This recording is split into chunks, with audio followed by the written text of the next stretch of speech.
I'm Don Berube from 135 River Road. Kip McDaniel, Select Board Rep. Carrie Mackinnon, Community Development Director. Casey DeStefano, 4 Hopkiln Road. Ben Davis, 9 Wheeler Road.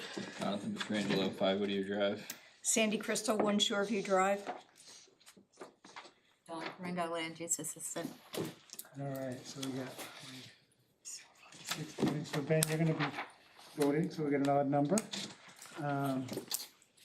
All right, we're gonna get conceptual consultations. We got application 20623, minor site plan modification to reduce the size from originally approved 15,000 square feet to 10,000 square feet. Must be Mr. Geddes. Huzzah. Do I have to give my name and address? Yeah, you got, Rick Geddes, 8 Blevins Drive, Bow, New Hampshire. Back in '24, we got approvals on the corner of Tebow Drive and River Road. We don't, well, the address currently is River Road, but we'll be changing it to Tebow Drive, which was agreed to when the planning board accepted it. Carrie said when we get the foundation in is when we'll get that. So all we're looking to do is take the building as you see it now, Tebow Drive, River Road. It's 100 by 150. We're going to shrink it to 100 by 100, 10 feet shorter in the front, 40 feet shorter in the back. Everything else stays exactly the same. Questions? Why are you doing that? just because we didn't have use for 15,000 and it's much simpler. I've done 10,000s over and over here in town and they just work well. Okay. So we thought the bigger one in the beginning, but we decided to go back to our 10,000. Seems very simple. Yep. Is there any change in the stormwater stuff or anything? No, it's all impermeable where the building was, so we're just gonna extend the driveway 10 feet in the back. In the front, the back 40 feet, that's gravel there, so it'll just be gravelled where that 40 feet is. Everything else remains the same. Yeah, so it doesn't, nothing changes, no landscaping, nothing else. Everything remains the same. You Okay. didn't have to really do that, it's just a modification, so you can just, Yeah. you can just, Say yes. yes, you can just say yes. I would make a motion to approve the minor modification on application 206-23. A second? All those in favor? Aye. 3 minutes. That wasn't even, that was. The fastest I've ever been in this board.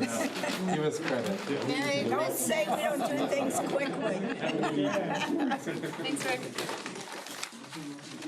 So, next thing we get on here is a conceptual consultation for Kearsarge Energy, which you said was posted, so. And they withdrew, so we're gonna move right into public hearings. Application 407-25, conditional use permit for 7,920 square feet of temporary wetland impact associated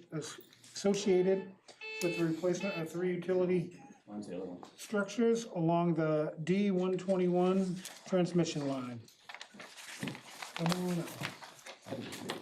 Just trying to figure out the car situation. I think it was me. It was you. We were all pressing. I don't know what's happening there.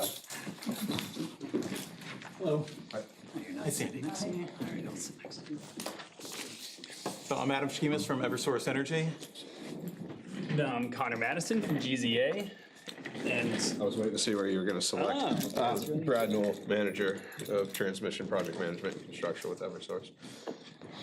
we are here tonight to present a conditional use permit application for upcoming maintenance work on the D121. Just getting the papers in line here. So if I'll be honest, I have been here quite a few times in the past 8 or so years. So I will keep it kind of brief, but just for the public information, I will go through, if you don't mind, the project. So this proposed maintenance project proposes to replace 3 utility structures from wood to steel. Every year, Eversource goes out on these lines and inspects the lines for any damage. So that could be cracks in the wood that allows water to get in, any rot, any woodpecker damage. This year, in the town of Bow, 3 utility structures were flagged on the D121 for replacement from wood to steel. This project isn't expanding the right-of-way in any way, not adding any new lines, and the poles will be in the same alignment. It'll just be about 10 feet offset along the line, just because we have to drill with the old structure still standing. So it will be about 5 to 10 feet away. This work does require temporary wetland impacts, which will be timber matted. It does not propose, the project does not propose any additional buffer impact. And that's because there's an existing gravel road that was approved in previous years that Eversource will be utilizing. So we'll be utilizing that existing gravel road and timber matting those wetlands. Before I get into construction, I just want to overview the permits that are currently in place. We have a wetlands permit by notification that was approved that the town should have seen, hopefully in the mail from the state. We also have a alteration of terrain permit that is pending review. It was submitted in early November, so Eversource is anticipating that coming back in January. The alteration of terrain is for the permitted work areas. They're 100 by 100 foot gravel work areas. And we can pull up the plans after my little spiel here. We have a couple other permits. We have an EPA construction general permit that requires a SWIP, a notice of intent, and weekly inspections. We also have a couple more U.S. Army Corps self-verification, New Hampshire District of Historical Resources. And all of these permits do include extensive coordination with New Hampshire Fish and Game and NHB. They're kind of combining forces now. I don't know if we've been paying attention, but they are now the ecological review. So if I slip in and out of that, I apologize, but ecological review is Fish and Game and NHB for all intents and purposes through permitting. For construction, we will be abiding by the 2019 Beam Payment Manual for utility maintenance projects. What that means is clean timber matting will come in, clean timber matting will come out. Erosion controls will be installed. It will be silt sock or silt fence, and that's because Fish and Game doesn't allow plastic welding, so it will be a fabric material. As I alluded to earlier, the EPA construction general permit does require that we are out there, a third party, GZA in this case, is out there inspecting the timber matting and erosion controls to inspect their function. So we'll be out there weekly. The project schedule is currently hoping to utilize the non-growing season as much as possible. So the proposed start date is February 2026 and end by May 2026. And that is the proposed schedule. So I think that's about all I had. I can go into past history, but I can open up the floor with questions before I go into that. Yeah, I just wanted to, do you have that wetland PBN number handy? I do. So it's 2025, and then they do underscores now. So 2025 underscore 03264. Okay, thank you. Yeah, they used to do dashes. They changed the system. Some computer thing. The dash won't get you there when you The dash won't get you there. It's got to be an underscore. Oh, underscore, oh, when you enter it in the, It stripped me up a couple one-stop, the times. Yep. permit query, oh, yeah, well, usually for us, it's just entering the town and, and if it's something new, it's the first thing on there. I would make a motion to accept the application as complete. I'll second. All those in favor? Aye. Aye. Opposed? So you're just throwing down timber matting, is that the plan? Yeah, There's no gravel's already there. the gravel for the road is there. For the work areas, that 100 by 100 pad around the structure, that's not there. Okay. So we'll be including that installation of gravel. So you get gravel and timber matting, or that's? It'll be all different spots. So the gravel is in the upland areas around the structures. With that, we do permit 100 by 100 gravel pads for the crane, the drill rig, the multiple bucket trucks. But at the end of the project, when we're restoring, we do restore that 100 by 100 gray pad around 23, 24, 25 to be a 30 by 60 square foot area. And that is just enough room for a bucket truck in case of emergency that they can go up, have a flat spot of land to access the lines. So that 100 will be reduced to a 30 by 60. I know this came up, has no bearing on really tonight. There is a citizen who sort of had concerns about the repeated access all the time.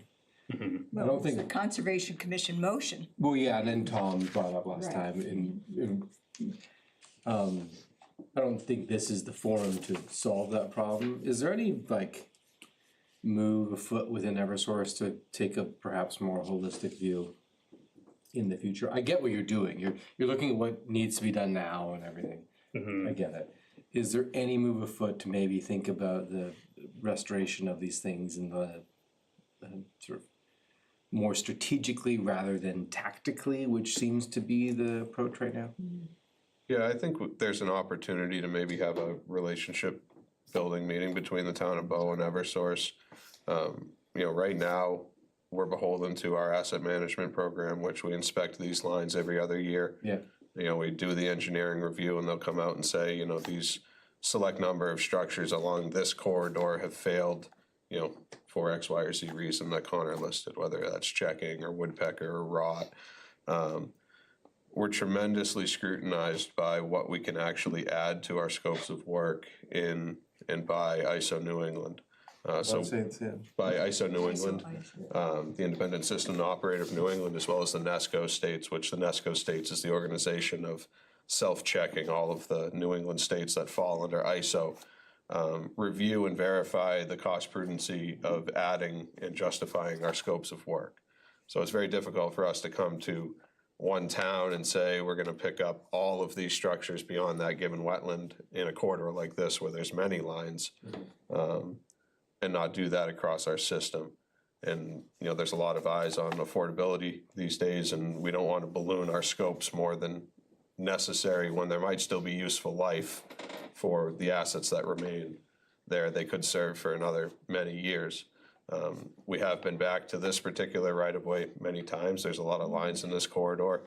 We're going to return as our asset management plan requires, or perhaps there's a system need that would demand a new conductor or something like that, that would, go through a different approval process. But at some point in time, it is the nature of wood to rot. We will eventually replace the wood with steel, and then there'll be a number of decades where we don't return back to that section of the right-of-way unless for an emergency. So, we realize that we come here frequently, and that's unfortunately the way we are right now. And, as Connor said, we have our existing gravel roads on either side of the wetlands.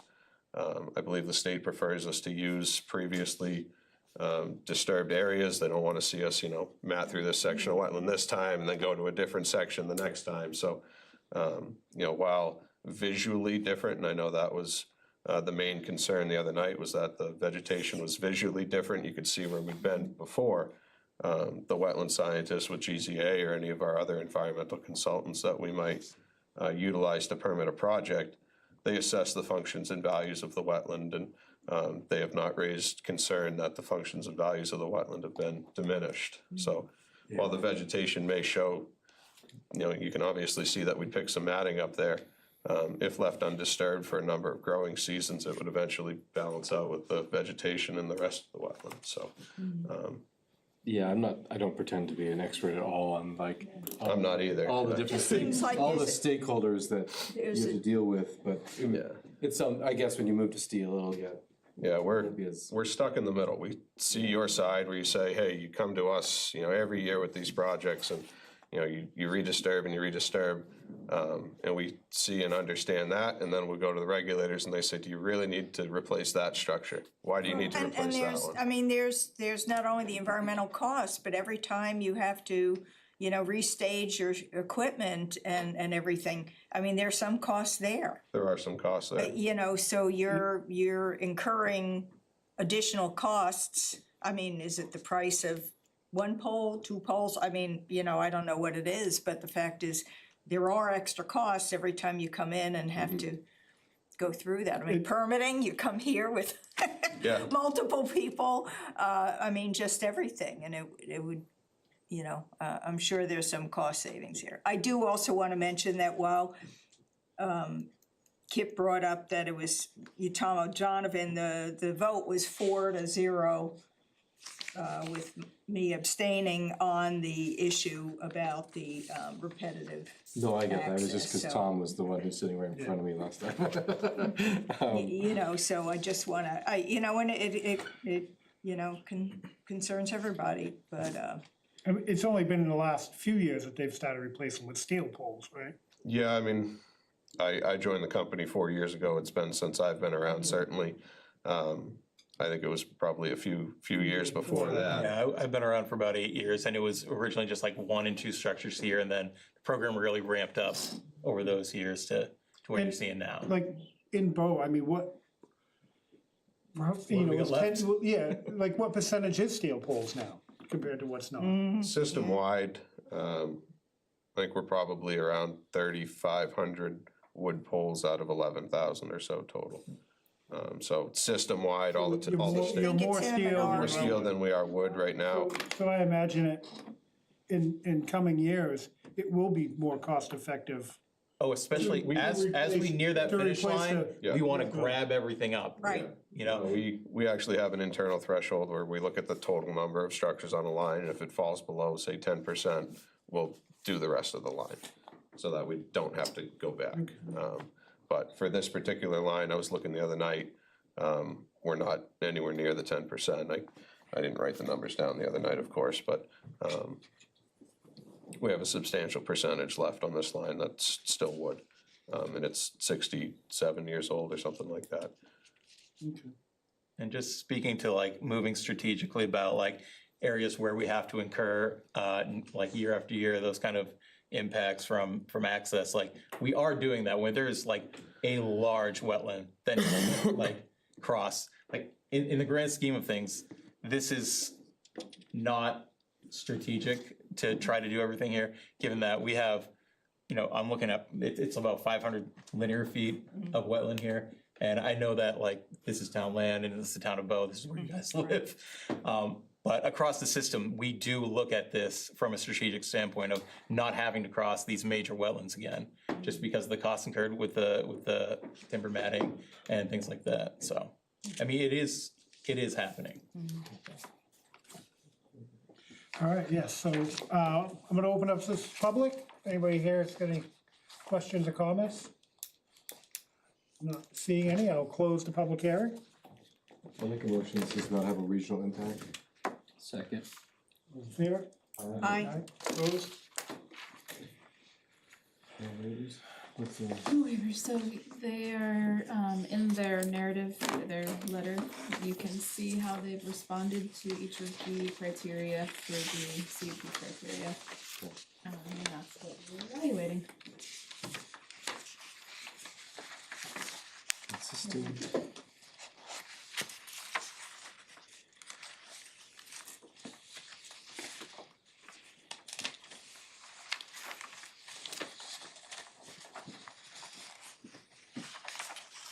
Does anyone have any, as you read that, any conditions you want to place on the approval? Sometimes you ask for either for the Conservation Commission to be able to do a post site walk or to ask for post restoration photos. Photos, yeah, However yeah. you wanna do that, Yeah, I some sort think of the documentation. post-restoration photos. Okay, Reasonable? Oh, absolutely. any others? Alright. I'll make a motion to approve application number 407-25 with the condition that they provide post-restoration photos to the Conservation No, Commission. or to, well, you can go to Carrie. Or I'll share them with everyone. Yeah, I'll yeah. share them with everyone. The town planner, that's my motion. I'll second. All in favor? Aye. Opposed? Nay. Sorry, What? I'm so used to saying, I'm the one at the select board who says, all those in favor say aye, all those opposed say nay, I'm used to saying. We did have a 3-hour meeting the other night, so I'm, so sorry about that. That was not a, I'm an aye, I wanna make that clear. Findings of fact. One of them should be that they meet the CUP criteria, right? And then you reviewed them and felt that they met them. I would make a motion, the finding of facts are that they meet the CUP criteria as reviewed by the planning board, and that it is required maintenance of essential infrastructure. Second. In favor? Aye. Opposed? I'm an aye still. Sure. All right. Thank you so much. Appreciate your time. Keep your grade up. We'll do our best. All right. Application number 213-25, BCG by the Bay LLC, Brown Engineering LLC, continued from 11/20/25. Site plan application, construct a 9,600 square foot building to include an office, warehouse, and shop, and an 864 square foot brining and storage building for MSK Maintenance Services located at 17 Dudley Road. Welcome back. Hello, thank you. Good evening, Mr. Chairman, members of the board. Good evening, Carrie and Dawn. I'm Darius Hassan of Brown Engineering. I'm here with Jeremy Fisher of Brown Engineering, and Brian Godzik, the owner of the site, is here. Last time we met in this room, the board wanted to see additional operations plan details, specifically pertaining to the brining operations. Wanted to see plants added to certain areas. Jeremy can address that more specifically. This board voted to initiate a third-party review, and we conducted a site visit on, I think it was December 4th or 6th. And during the site visit, we talked a little bit about the minor grading that would be done, and I don't know, a couple other things. General drainage patterns, where the ponds would go, where the building would go, just the general site layout. Yeah. So here we are. I think the third-party review, we got an initial response to which Jeremy sent our response with updated plans, and I think we've had some anecdotal feedback, but I don't know, I guess I'll open it up to how we want to go from here. To fill in the status of the third-party review, so, Yes. we got the review letter is printed in your packet, as well as Jeremy's response to that. I spoke with the third-party reviewer today, he said, you know, when you look through his letter, it looks like he did what he said he did, but he can't verify that until he reviews it, which he could not do today. His recommendation was, assuming everything else is in order, that you could consider approving the application conditionally with the condition that the third-party reviewer, you know, gives the A-OK that they met all of the comments that he had made. He just needs to verify that still. Okay. But he said you know, it looked like they did it. I'll make a motion to accept the application as complete. Yeah, we did that last time. So we did that last time. Would like to do it again. It's even more complete now. And we also That's what happens did, when I miss a meeting. you already addressed the regional impact at the previous meeting as well. All the easy stuff. Do we have a copy of the operational brief? Yeah. Because it wasn't, I did see the operations manual that was submitted. Yes. But I guess We might not have printed it. I didn't see it in the online stuff either.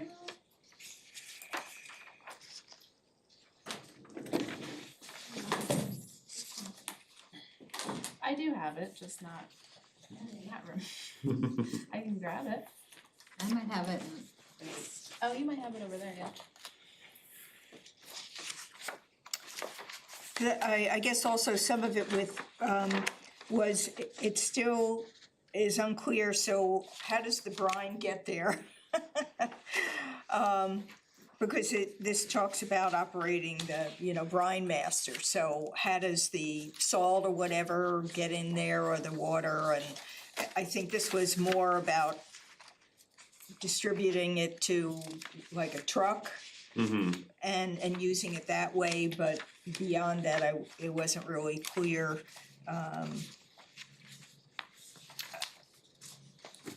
You know, like I said, how it gets there, and is there a seasonal, like when the winter activity is kind of finished, you know, what happens? Is there like a closing of the activity? Does it get drained? Does it, you know, so there are some things like that that also weren't really clear to me, especially being that it's in an aquifer protection area, so. We'd be happy to add that information and get that to you. If there's any questions that he can Yeah, answer. it's, so whatever's left at the end of the season, for brine in the tanks is left in the tanks. The valves for the tanks are shut and locked off. And that's where that's done. All the brining is done in the same building. So the water is, clean water comes into the brining machine. The salt is into the brining machine. The brine is made, and it's forced about probably 8 to 10 feet into the tanks, where it's stored till then it goes into the trucks. So I guess where is the salt stored that comes in that's used? It's not stored. It comes in, it's made in a brine, and it's made in a brine immediately. So it's not stored. So, like, how much salt do you get at a time? Like, how's that? It'll come in probably at anywhere from 10 to 15 tons, and that'll be used up in the course of 5 to 6 hours. And that's good for probably a week and a half to 2 weeks. I guess the question is, so where does that salt go? It goes from the truck that's bringing it in right into the machine. So it's not piled, it's from truck to, It's truck to machine, truck to loader machine, to brining machine, to tanks. I guess it's not clear to me, and it's, you know, I'm not familiar with brining operations, but basically, so is it, would your tank be empty when that's brought in, or, you know? Well, there's several tanks in the building. So there's several 3,000 gallon tanks that you can use, a 3,000 gallon tank or a 5,000. 5,000 is the new standard that just came out this year. We have 3,000 gallon tanks right now. So And depending so- on what you have is what you need, and you order what you need in for salt to make more brine. So depending on what you're making is what you order for salt. Right, I guess you know, I don't see any diagram of, I guess maybe where this stuff is maybe inside, I guess that's. You know, it's interesting, I talked to the company that sells the machines and everything, and the guy's name is Sean, and he's the distributor for Camion for New England. And I said, what do you got for info, Sean? I need some stuff. He's like, never had any of this come up. I said, what do you do? I said, you're the largest distributor in New England. You know, you got this, you're in New York. And he said, it doesn't come up. He said, it's non-regulated, it's this and that. He said, this is what it is. I said, I need info. He said, it's in the manuals, it's what it is. So, I mean, that's kind of, so you got a dump truck coming in, dump trailer, dump truck that's bringing the salt in, right? You're Right, saying dump truck, 15 dump trailer brings the salt in. They're dumping that using like a front end loader that Yes, they're basically dumping into, correct, right, directly into, so you got a big loader then. correct, It's gonna, I mean, you need a pretty big bucket on that to be able to dump into. correct. And then that's, And then From that there, brings it's going brings into- that into the building, and that's going into the machine from there. So the Okay. transfer from the truck to the loader happens outside. Right. So what happens when if it's raining or bad weather or? Or with the spills, I guess. It goes into the bucket and we go from there, and we clean up accordingly. Yeah, I guess I mean, I think part of this is, you know, I could see that there might be a little bit of salt spilt there, but, you know, what they're doing, this replaces spreading that tons of salt on the driveway. right, but the transfer of salt really should be in a covered area. We treat salt, remember, as white gold.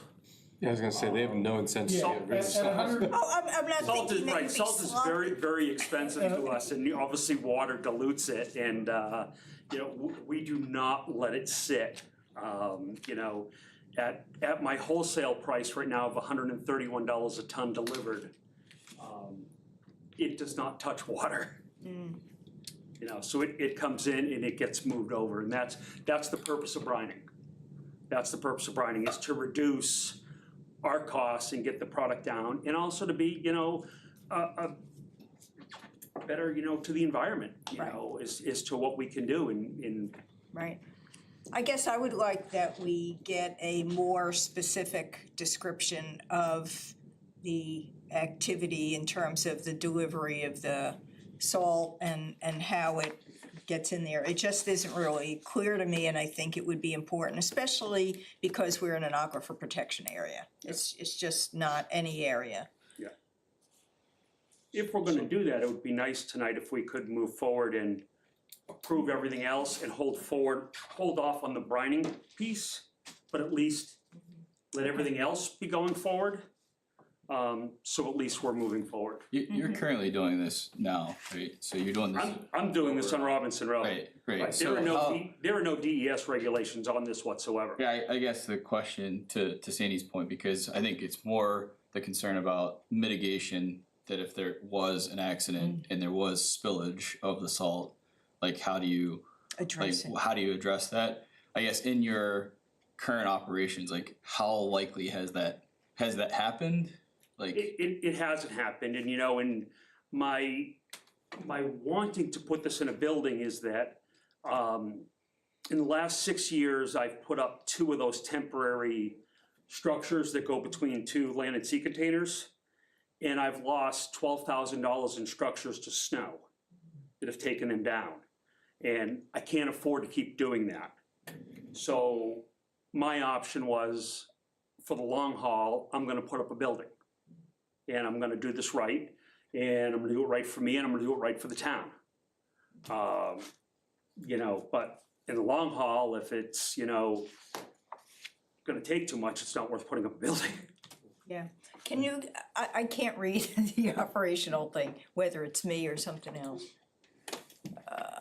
So it talks about natural features of the site, proposed use, the business activities, hours of operation, customer base, traffic volume, vehicle types and access routes, abutting sites and uses, and no known contaminants or environmental health designations. So I guess what else would you like to see?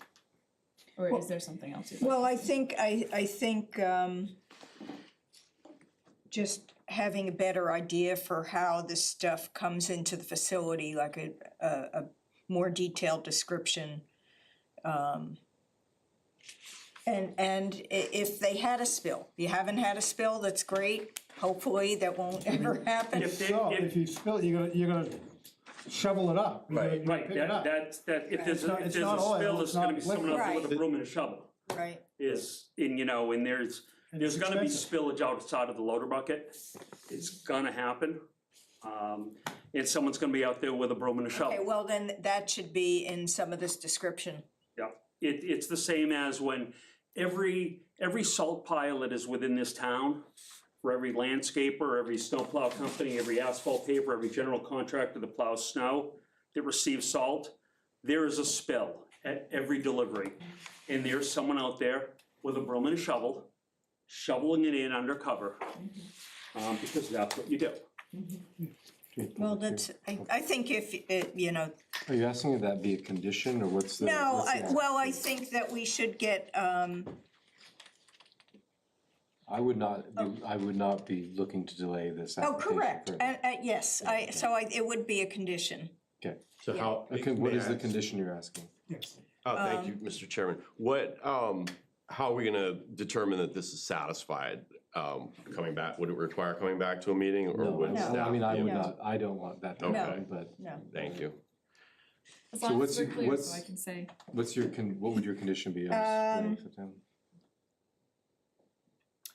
I think just provide a more, or provide a detailed, Detailed um, cleanup, well, no, it's really, first of all, explanation of how the material comes into the building. you know, in particular the salt, how it's, you know, the truck, The you know, transfer whatever, the process. transfer and such. And then Mitigation. any, cleanup or protocols, yeah. Okay. Thank you, public group hearing. effort with the words. Sometimes word finding is hard. So I'm gonna open this to the public, if anybody has from the public.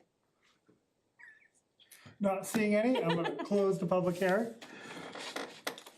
I would make a motion to approve the waivers. Do we wanna, we talked about them some last time. Does anyone wanna, are we good with them still? I think last time it sounded like everyone was comfortable with them. Yeah, I didn't look at the So- landscape. Did they make the changes to that? They did make some changes. Do you wanna discuss the changes So you made? we added the flowers or the plants next to the sign as requested, and I got the numbers right this time. Okay. And you put some at that front little strip of. Oh, yes.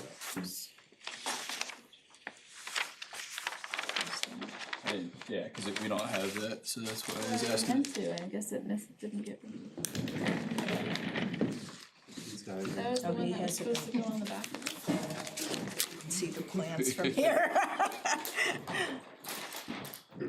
The plants. Pages. Yeah, it was supposed to be on the back of the second one. Oh, okay. This right here, we added these plants in, and they're on the sign right there. And this is the initial ones we already discussed there.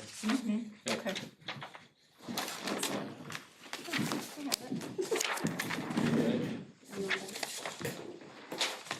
I'll make a motion to approve our waivers on Article 15.09D, 15.09F, and 15.12. Do I hear a second? I'll second. All those in favor? Aye. Opposed? Alright, so for conditions, we have what's in the town report, plus from Sandy, I said provide a detailed explanation of material transfer and protocols around mitigations in the case of spill. Okay, any other conditions people want? Okay, so I'll make a motion to approve application 213-25 with the following conditions: address missing checklist items, receipt of other permits, including the town driveway permit, verification of compliance with third-party review comments, professional stamps as signatures, all waivers granted and conditions of approval of the final plan, plus provide a detailed explanation of material transport and transfer, as well as protocols around the mitigation in case of spill. Second. All those in favor? Aye. Opposed? How was the name? He's good.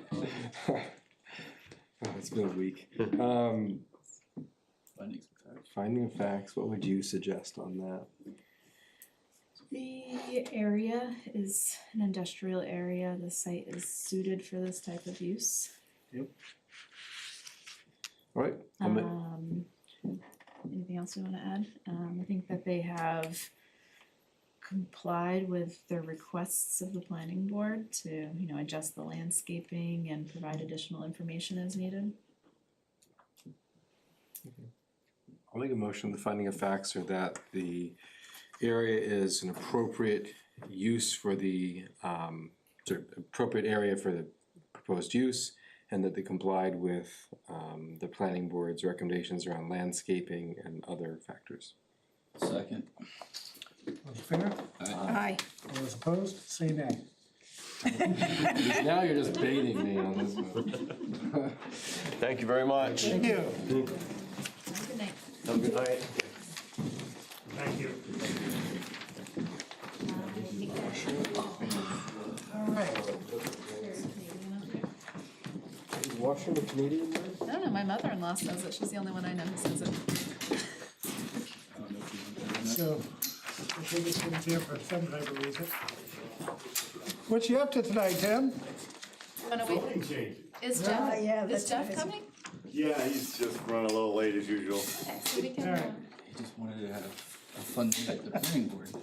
So, we're gonna move on to, that's, you're here for the zoning changes? Well, not the ones that, we can go through these ones, Okay. because it's not really those, it's All right, separate, unless, and you can comment on any of them if you want. No one else is here to, Yeah, I see zoning is a big issue in town. Yeah. We'll wait for Kip to get back here. She'll go in, I guess. sure.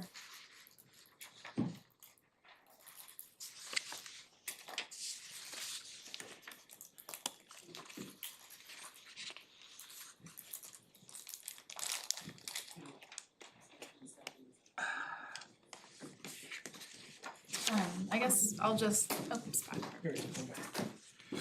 All right, we're moving on to the proposed zoning amendments. I'll just lay out, so these, we wanted to get at least a first round out of the way tonight. We still have time, so if any of these we feel need adjustments, we have time to have a second public hearing. And there are a few additional amendments that I'd like to propose, and I think Tim and Jeff would like to propose. And so I think we can handle those in January. So we're not locked in tonight, but we can get as much done as we can. In terms of just process. Yeah. We need to vote on these. Yeah, How we'll do have how do we go about doing So that? we'll have a public hearing. On each one distinctly? I'm not sure if it matters since there's no one here, but Well, no, that's very mean. I already There's asked him, he someone said he here. I don't know if it has I to be mean, I think we should individual, run through them. We There could be should some talk people, about them all. there could be some people at home wondering what's going on with Well, I it, think we so. should definitely discuss And them all, then, yeah. and then we make a motion to, what's the actual motion? To put it on the ballot, Put it on the to add, ballot. to add it to Okay. the ballot for town meeting and Okay. to recommend it as the planning board and place it on the ballot. Yeah. Okay. So, A is to amend section 4.01B. It removes the purpose sections statements for the overlay districts.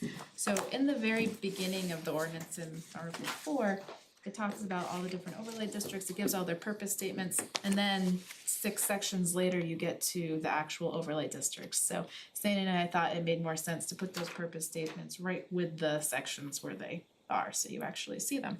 Cause you might not even know they're there in Article 4, in Section 4.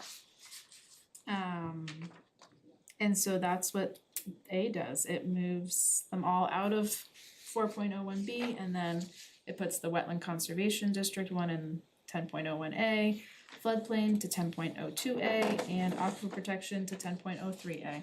It doesn't change the text of the purpose statements whatsoever, it simply moves the layer Just- location. Cleans up the book. Put somewhere you might find them. And I managed to do it without renumbering, which I'm Right, kind of right. proud of. Because it was getting really scary for a minute. So I just added it as like a second paragraph into the, So it's authority and purpose. in the authority and purpose sections, yeah. Are we planning on addressing each of these individually, or? Yeah, we probably Run should, through yeah. them pretty, yeah. So if anybody's got Okay. questions, comments on A, No. sounds pretty simple, like this, more of just a housekeeping and, Yeah, so Public do you wanna comment. do a public hearing for that? all right. Anybody from the public have any? I would just point out that it will appear in the warrant that, so the warrant will be written, and it says the planning board recommends or does not recommend, Right. depending on what you vote. Right. Right. Yeah, no, I know, Yeah, yeah. it does. You'll be on the hook if everybody hates it. If they hate this, Right. kudos to them. Okay, so with that, I'm gonna close the public hearing. I would, The, Yeah. for A. I would make a motion to place on the ballot. Do I have to read the whole thing? So, To amend section 401B to remove purpose statement for the overlay districts. That's my motion. And add them to the And add them- specific sections. Yes, appropriate sections. A second. All those in favor? Aye. Opposed? originally I had those in as 2 separate things and I panicked. What if one gets voted in and one doesn't and I have to just delete them? Or we have them twice or something crazy, so I combined it all in one so we can't have a split vote on those. B is actually a little more interesting. B is to amend section 5.07 and which would allow the planning board to establish a site review committee for review of minor site plans. So Mr. Geddis's visit here this evening was a perfect example of a really minor site plan amendment that could have gone to a technical review committee instead of coming to the planning board. So this doesn't necessarily establish it. We have to go to town meeting to allow the planning board to establish it. And then the planning board would have to amend your site plan regulations to actually establish the criteria for how that site review committee will function. And what the criteria would be to be able to go to that committee instead of the full planning board. And who would make up the, That would be part of the decision. I would expect ideally it would be staff. It would be me, the public works director, the fire, police chiefs, building inspector. The biggest decision would be just determining how to define which types of applications can go there. Where's the cutoff of minor?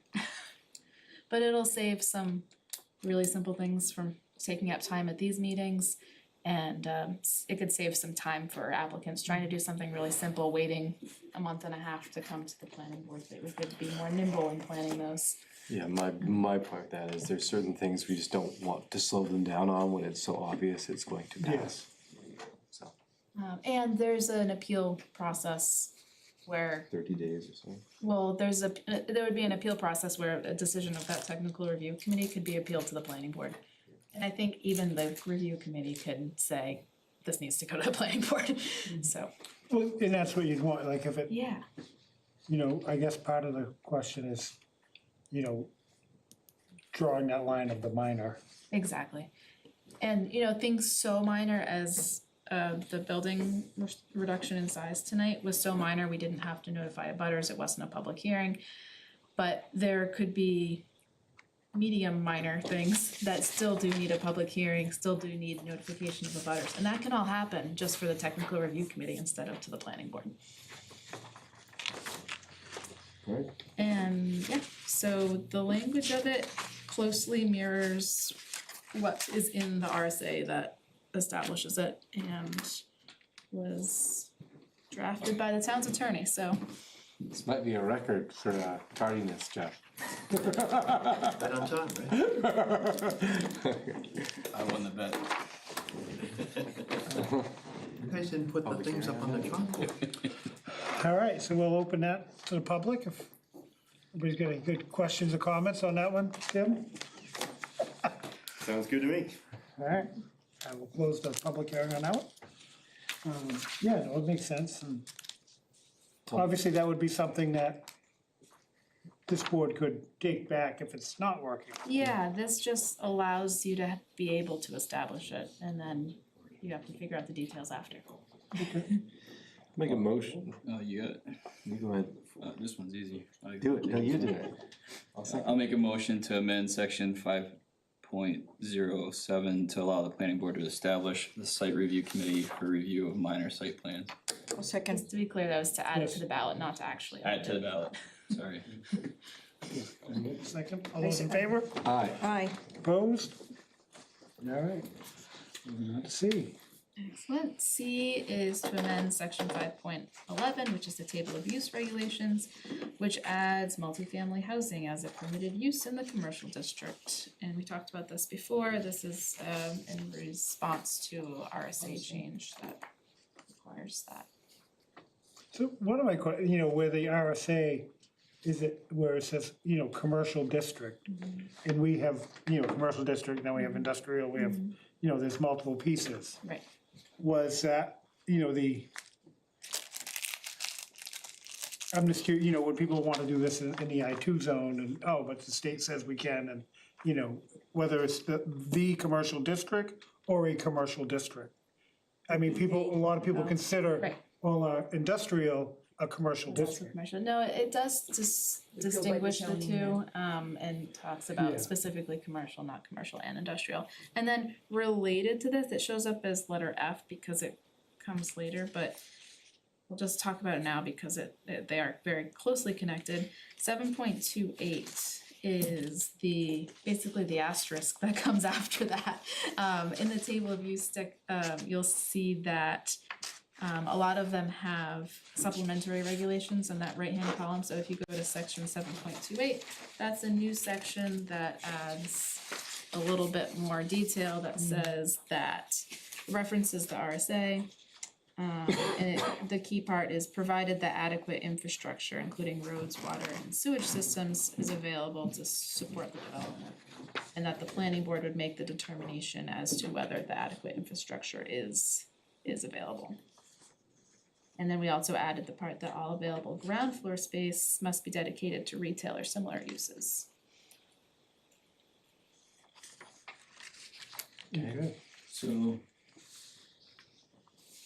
what if C gets approved, but F doesn't? I'm seeing that now as well. Do you wanna change it? I would suggest that we combine that, cause otherwise I think you could get into a, Yeah, I was struggling with the sometimes conflicting goals of trying to make these as simple as possible and then, but also, yeah, you're right. Having them separate might not be the best idea. Okay. And these are pieces that the state is changing. The law, the Yeah, RSA and has changed. we have to change what we allow regardless of what our ordinance says, but it's helpful if our ordinance matches. So you want to combine C and F is what you're saying? Yes, Into one? so I can do that. I'm not, do we want to have another public hearing on those? We're gonna have another public hearing in January anyway, just to be super safe. We can save that till then and just because it's different, or you can approve it now. Your choice. If we're gonna do another public hearing, might as well make it airtight. Let's, yeah. Okay. So I will bring those back in the next time and as a combined. All right. And does the public have any? Sounds like a good idea to me. Why are you here? Being very positive. I've got a cheerleader. All right. Want to get one up on what may be passed. Alright, All right, moving on so we'll to, move on to D. D amends section 6.02. It clarifies that minimum lot frontage must be on a class 5 or better road. And this really was already the case, but it tightens it up. yeah, the table's changing. Sorry, I'm not finding it. It's 6.02. Come on, past it. so.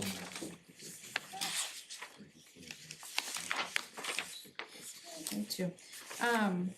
So previously, it just said that minimum lot frontage had to be a continuous unbroken line along one street. But by saying frontage has to be along a class 5 or better road, that means now that you are allowed to build on class 6 roads without going to the Board of Selectmen for approval, this makes it so we're saying that in order to have minimum lot frontage, it needs to be on a not class 6 road. So if you were to develop on a class 6 road, you would have to get a variance for relief. And that was something that was pointed out by the New Hampshire Municipal Association in their analysis of the new RSA, saying that this is still an option for towns to regulate development on class 6 roads. Okay. And think we got any public comment on that one? I got phone calls on this. Can I subdivide my property on a class 6 road? As soon as that law passed, I was getting probably too many phone calls. And the question came up is, because it wasn't clear in the statute, you can get a building permit on a class 6 road. And I think they refer to that as development, but can you subdivide on a class 6 road became this huge question that nobody seemed to have a clear answer to, so. Because the statute talks about development on class 6 roads. So a lot of towns restrict, you couldn't, even though you owned a lot that pre-existed zoning and it was only fronted on a class 6 road, you couldn't get a building permit on it. A lot of towns, they just said no. And I think that's what the legislation was trying to avoid, was what else are you gonna do with this piece of land if you can't build a house on it? So they're trying to allow you to build a house on it.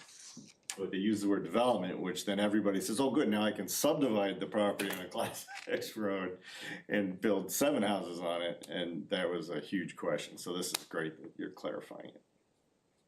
That you can't subdivide without a variance because you don't have any frontage, right? That's what this is intended to do. Comes down to, if they're building 7 houses, upgrade the road, which, Right, they have to go to a zoning variance, and the variance would say, well, yeah. make it a town road, and then we're all set.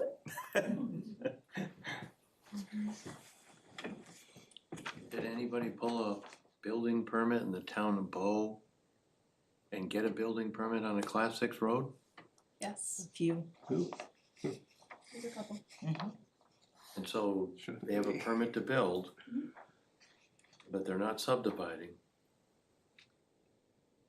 But this doesn't prohibit somebody from building a single-family house if they have a, Existing lot. right. Not a new lot, an existing lot. But doesn't it have all those conditions?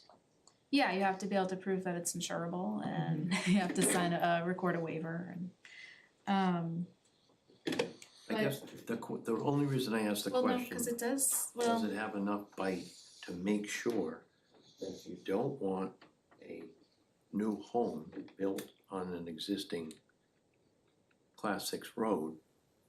Either the taxpayer or that owner has the right to do it, and are you taking that right away, or are you just clarifying? so.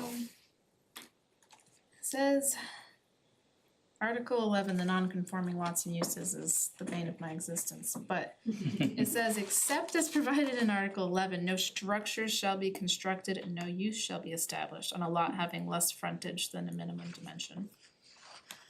So, but then you get into an existing non-conforming lot and you'd have to figure out. Again, a non-conforming lot, you would have to have met the minimum frontage requirements that were in effect when the lot was created. So you'd have to go back in It time, probably prohibits building a new house. depending on when the lot was created. Well, yeah, so, It gets real fuzzy.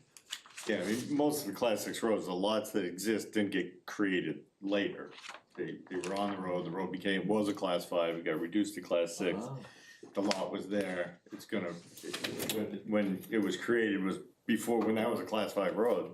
And probably there was either no zoning, or it wasn't that long ago, and both the frontage requirement was 100 feet.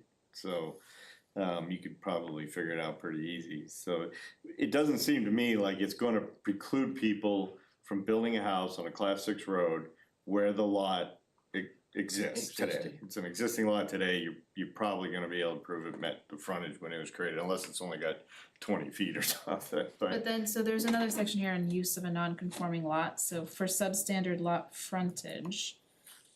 In the residential and rural districts, a one-family dwelling may be allowed by way of a special exception on a lot that was created prior to planning board subdivision authority that has less than the required frontage, but has the minimum area, provided that there's conditions. And the first is that the lot has to have at least 101 feet of frontage on a class 5 or better road.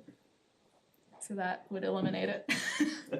So I guess my question for you is, what is the intent of the zoning change? Is it to prevent people from subdividing on a class 6 road, or is it to prevent people from building houses on class 6 roads? Cause I think if you try to prevent building of houses on class 6 roads, that seems like you're going against the intent of the legislation, which was to allow people to build houses on class 6 roads on pre-existing lots of record. Right. I think that was the intent.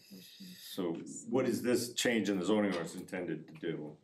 I guess is the Intended to question. follow the NHMA guidance, but it's a good point. We're getting picky, that's all, we're getting picky. Yeah, That's no, why it's we have good. this is why we have public hearings, right? Glad you made it. Alright, Do we want to move on while I find this, or do you wanna wait? Give me a second to see if I can find it. Give you a second. This is the document I want.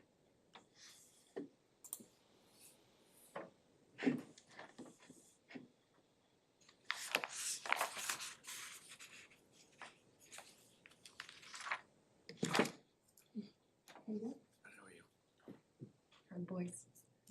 Our boys. Good. Yeah, Busy. yeah. I saw Andrew at Halloween Howl with the kids and, yeah, that was the last time I've seen him. They grow quick. So quick, so quick. Alright, so it says the statute does not prohibit municipalities from establishing separate road frontage requirements for new construction. Therefore, a municipal zoning ordinance can require frontage of a certain length on a class 5 or better road. The ordinance must clearly state this requirement by defining the road as class 5 or better. So that's what I was trying to do. If the zoning ordinance does require frontage of a class 5 or better road, a variance from the ZBA would still be required to build on a class 6 road. So I think that is the intent, but you're The right. intent is to require a special exception to build a house on a class 6 road. The variance, but then it pops it over here where it says you can do it by special exception, but I mean, if you allowed a person to come in for a special exception, I have to imagine that's easier, getting a special exception to variance, right? Saying a variance It is. is very difficult. Right. it is, You got the but hardship problem. our use of a non-conforming lot says that you can get a single family dwelling by special exception, but you have to have 101 feet of frontage on class 5 or better road, so I think you would need a variance if you were. So that was, it says that municipalities can do this, so we don't have to, but honestly, currently in our definitions section, if you look at the definition of frontage, it already does say that it's on a class. The definition of frontage is the length of the lot bordering on a public street or non-interstate highway, category says class 1, 2, or 5. So this was just cementing it, so you see it in the section about frontage as well. But it already is the definition of Define that frontage.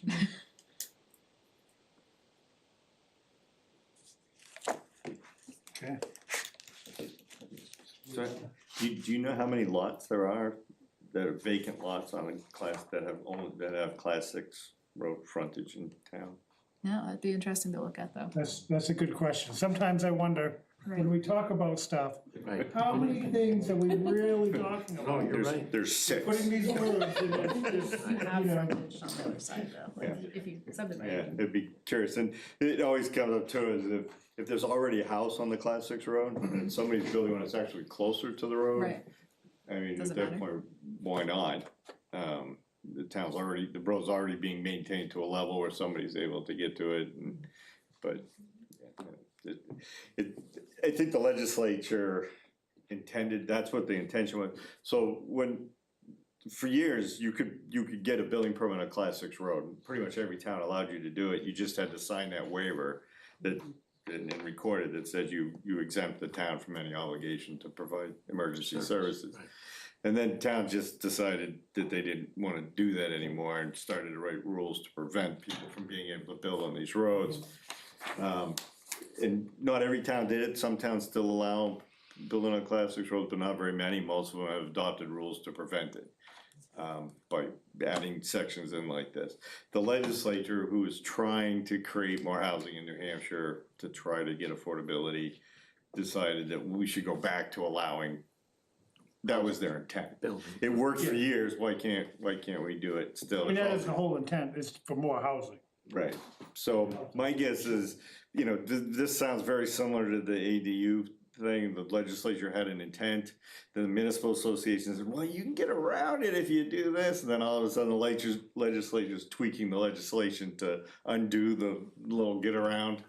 So we may all be back here next year talking about the same thing. I guess adding housing on class 6 roads is not really a wonderful way to add housing, really. I mean, it's gonna be few and far between that are gonna One way. deal with that. It's one way, if you get, Gets a roof over a couple people's A head in couple the of state. people, yeah. I mean, just the condition of the roads, you know. Not everybody would wanna build a house on a class 6 road, but somebody who had a tractor and a York rake and a dump truck and a snowplow, they would be like, why not? I mean, right? So, Alright. So I think whether we add this or not, unless the we intent is to- change the definition of frontage elsewhere, like it already is Right. in existence, and we're just kind of making it more clear that. So it's not really a policy change, it's Right. clarifying is good. I would make a motion to place on the ballot to amend section 6.02 to clarify the minimum lot frontage must be along a class 5 road or better. Second.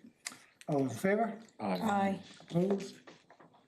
There we go. That one's on the ballot. E is about the ADU section, and since I did this, I've realized that we need additional edits to the ADU section, so I don't know if we just wanna hold off entirely. Sounds like we're tabling it. Table that for. Perfect, and these changes are to align with the Yeah, changes in yeah. state law, we're not, Okay, and F is going with C, and good. so we're on to G. G. Alright, G is kind of a summary of various changes to the Wetlands Conservation District. So I tried to summarize it in those bullets the best I could, but if you actually go through the text, there might be a couple, some of it is just tidying, but so you'll see those purpose statements were added, that was from us, from A.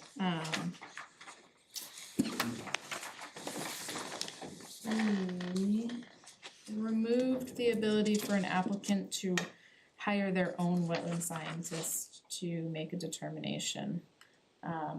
You wanna explain that one, Sandy? Well, first of all, an applicant will have already had a wetland scientist make a wetland determination or delineate the wetlands.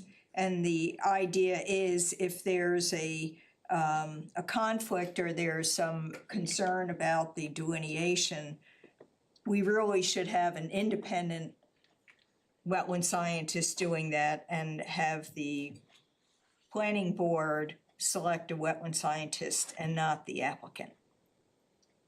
So that's the point of that change. Where's the language around the dumping of materials? We'll get there, So, next page, we'll get there.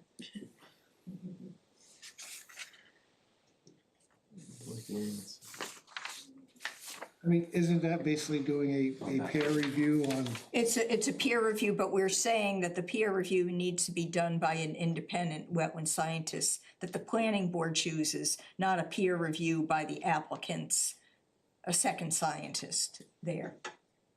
You gonna make the applicant pay for it? Well, they would usually have to pay for it even if they chose someone themselves.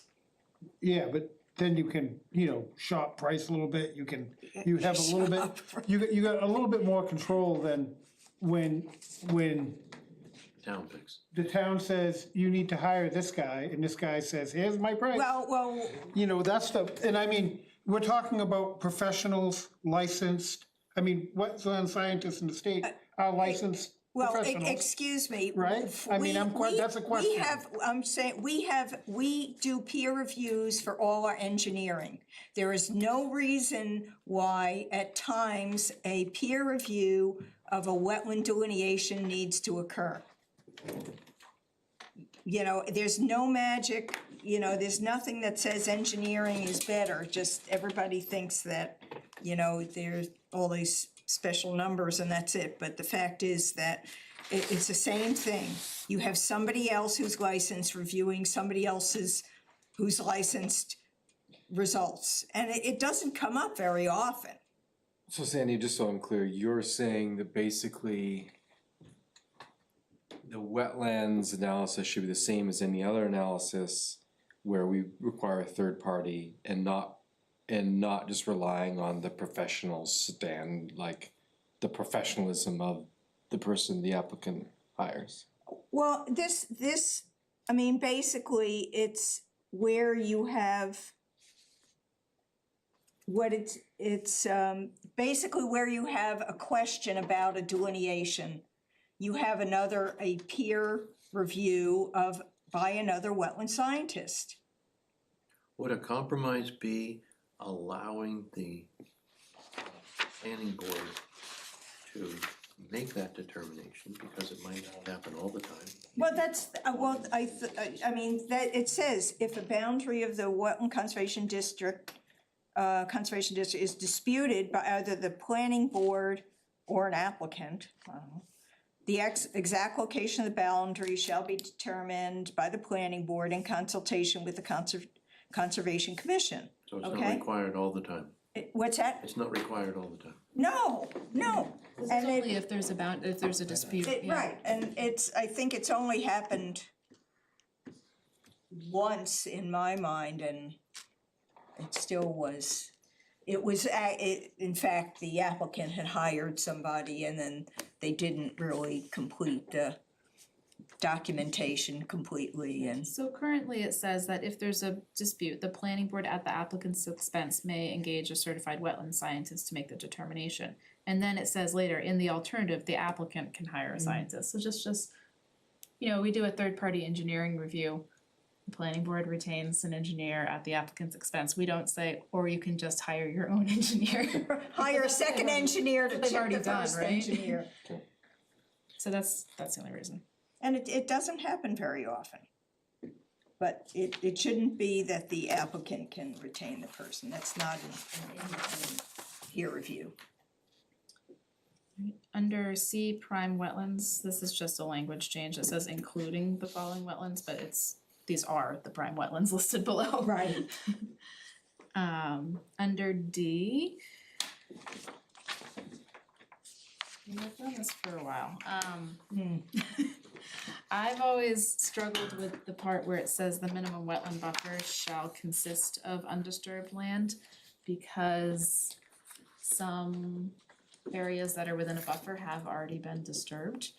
And it's still buffer, even though it's not undisturbed land. So just the way it's worded, you could kind of read it two different ways. So we thought that saying the minimum wetland buffer shall be maintained as ungraded and undisturbed land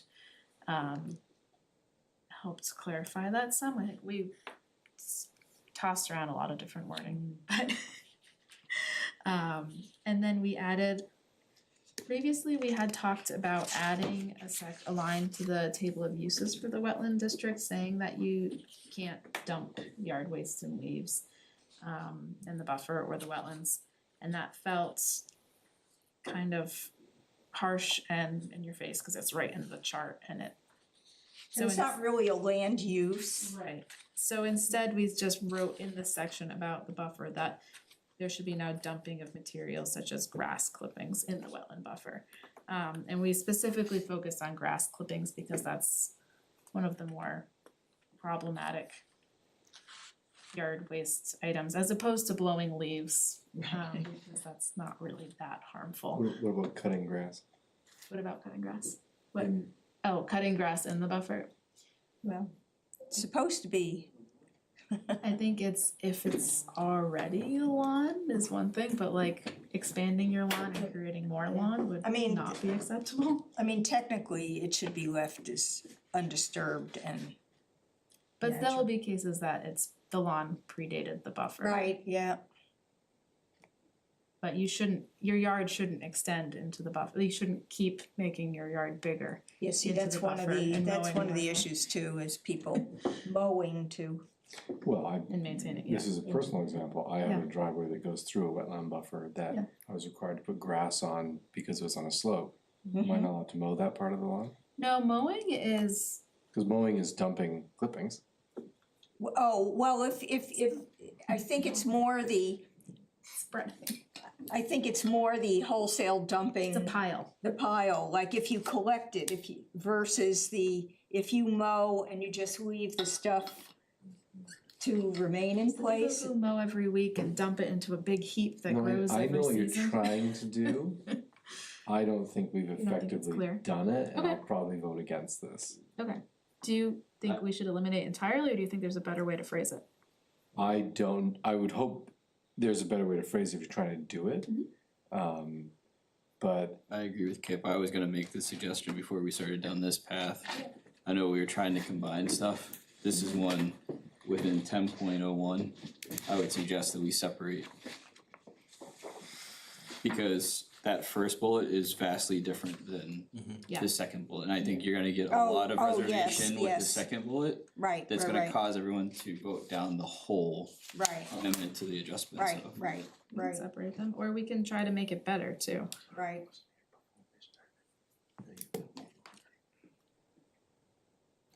We felt it was better to put it in the language here as opposed to like in the chart.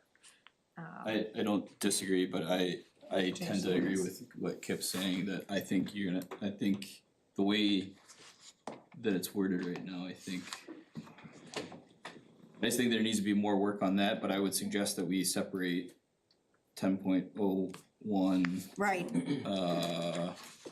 right, the different thing. 10.01D separate from 10.01D.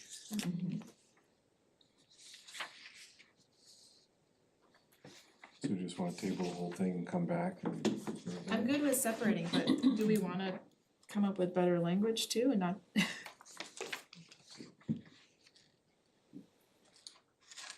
I mean, the goal is to avoid the piles. Well, yeah, and actually, the area should be undisturbed.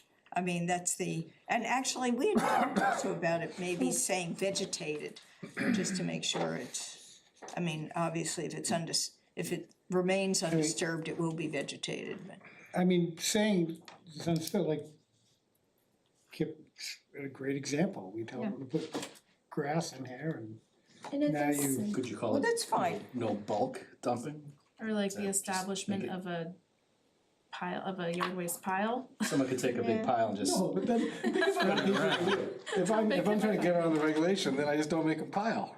I just put it in different spots all the time. Make it sound like it's obvious that we're talking about large, like a bulk dumping. It's not just your lawnmower spitting out grass clippings. Right, And you have to define bulk. right, This is well, we're getting it like, We're gonna define clippings. yeah, I think, The weeds, right? yeah, that's right. This is the literal weeds. Yeah. How are you gonna enforce it?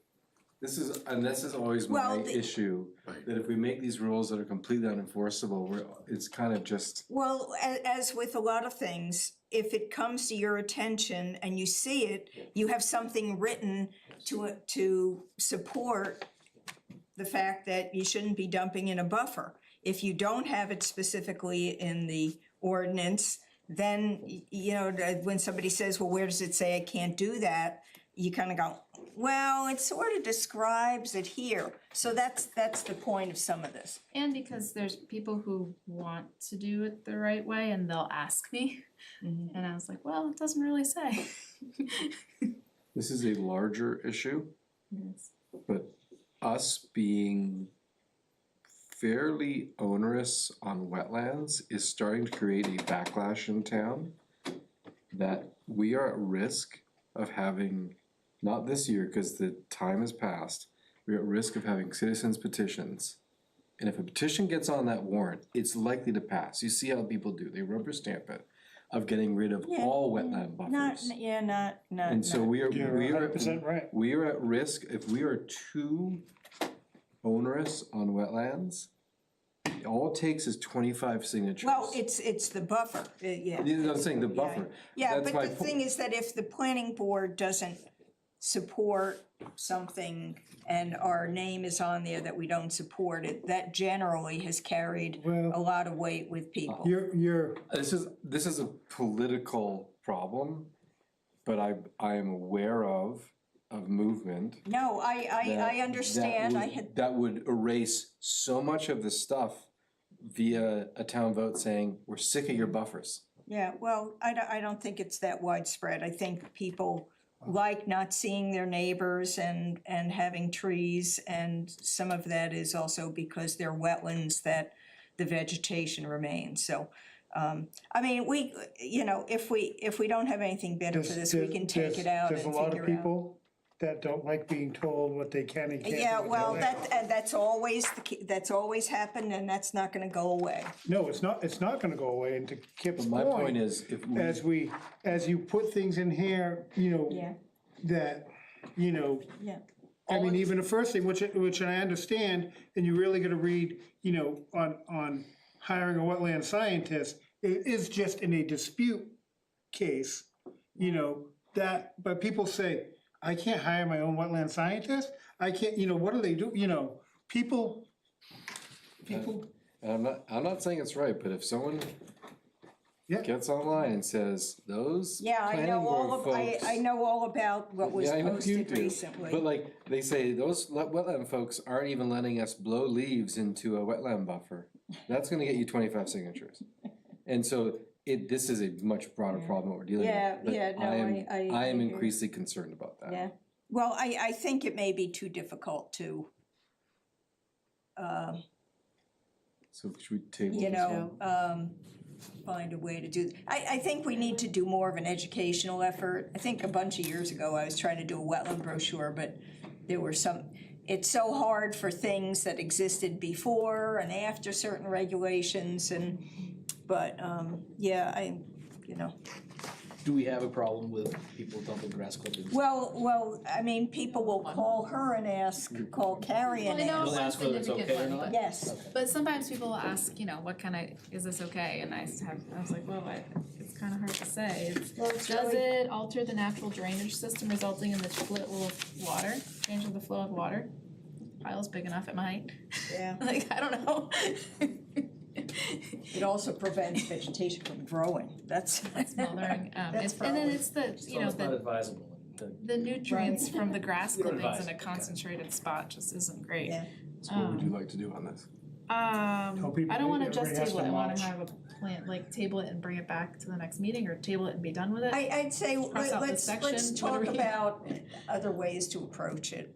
Yeah, maybe just do some educational stuff and. Next meeting's fine, but. I agree with Kip's point in that it seems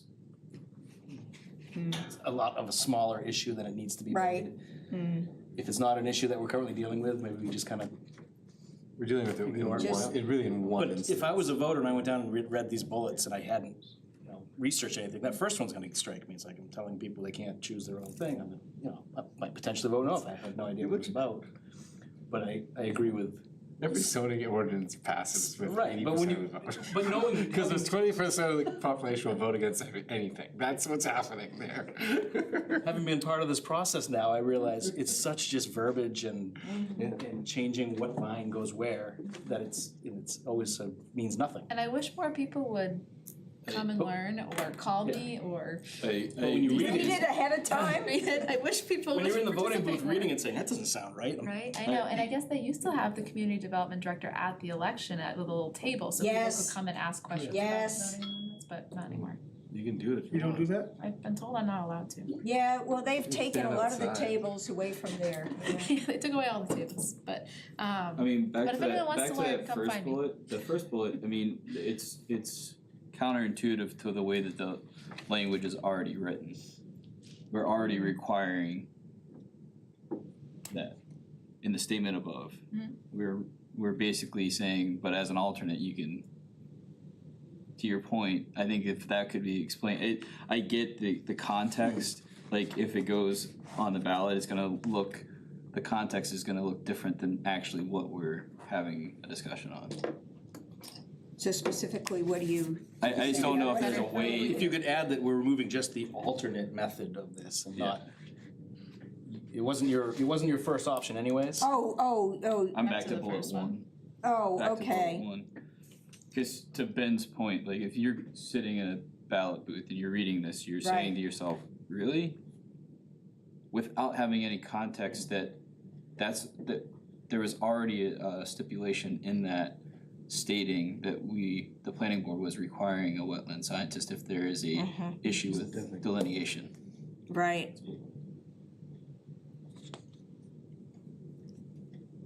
I think this obviously needs more work, so I'd suggest we move on to the next one. And I'm not saying table Well, ending it. but Well, the let's- dumping of materials, we may wanna take out. Yeah, would you say maybe move forward with the rest, but like just take out the dumping of materials for this year? Or Yeah, should we just go through and talk about the rest of the changes at least? And then Sure. figure out. We crossed out that the wetlands described above shall consist of ungraded and undisturbed land upland because we just combined that with the language above, it was repetitive.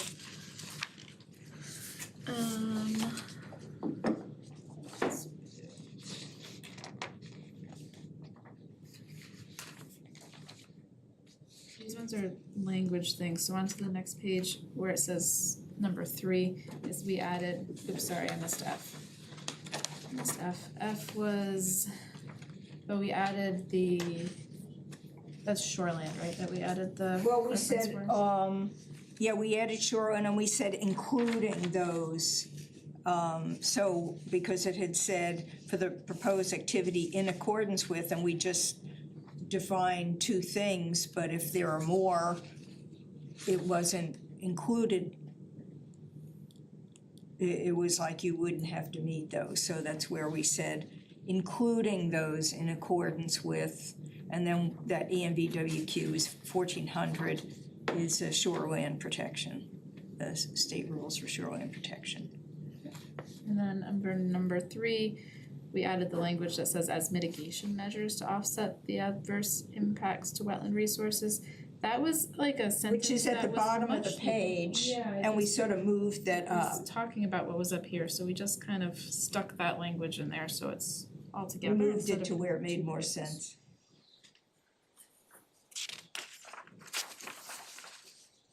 And that's it for wetlands, so. Needs more work, but what is the plan to, I mean. We can bring it back next month, but something has to happen in between to get it ready for that. Well, about the applicants retaining their own wetland scientists, is there another way to word that so that Bullet point, the bullet point, so that it's,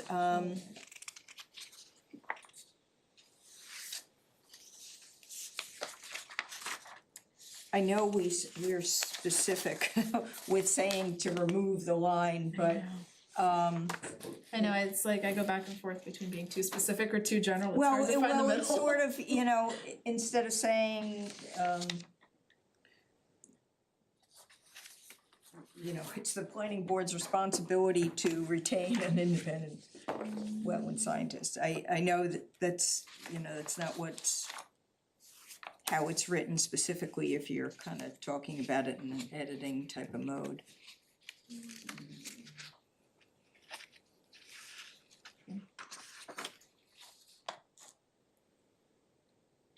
Is that saying that it was the alternative method?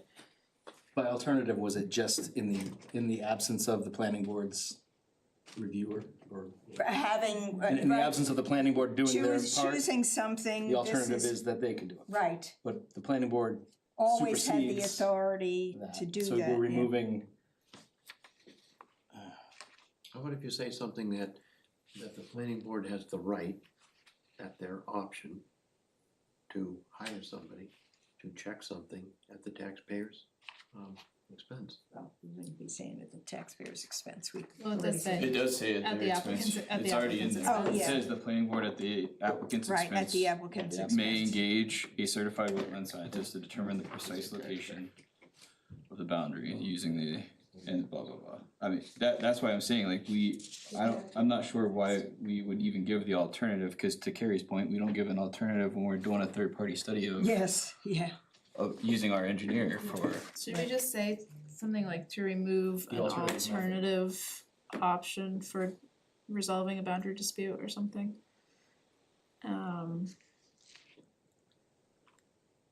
should only have one that the planning board votes on, and if the group doesn't say we need it, then it doesn't happen. Oh, it usually, yeah, and it usually doesn't happen. You just have one method, period.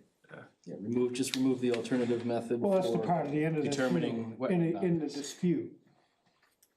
In the case of a dispute. So what if we say, so for the bullet point, if we say remove an The alternative alternative method for method, resolving a wetland boundary dispute.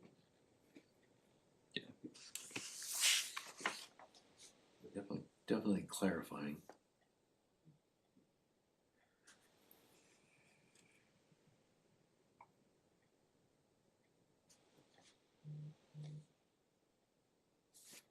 You get into the applicant's alternative method. It's not hiding the fact that it's Yeah, so That's the remove an applicant's- applicant's a piece. alternative method for resolving a wetland conservation.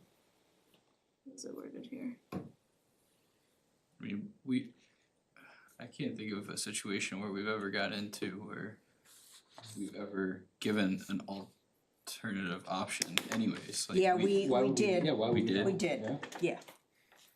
And the You just chose not wetland to. scientists didn't complete the core determination form completely. Okay, so what I have is, for the bullet point, is just remove an applicant's alternate method for resolving a wetland boundary dispute. Mm-hmm. Does that give enough information? Yeah. I think so. Okay. And then. So we need. For the dumping of materials, do we wanna nix it? Do we wanna Yeah, try to I think rewrite it? nix it for right now.